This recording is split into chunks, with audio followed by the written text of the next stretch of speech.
কবিরাজ, আমার মায়ের এই অবস্থা কেন? তোমার মাকে কানি ডাইনি আক্রমণ করেছে।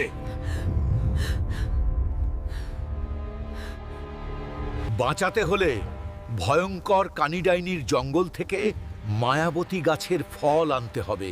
আমার যতই কষ্ট হোক, আমি আমার মাকে সুস্থ করবই। মা, আমি আসছি।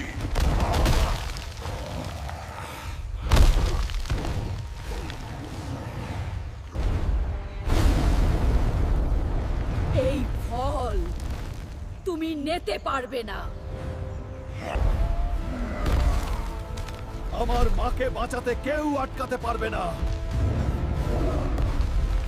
আমার মাকে বাঁচাতে হলে বন্ধুরা লাইক, কমেন্ট আর সাবস্ক্রাইব করো জলদি।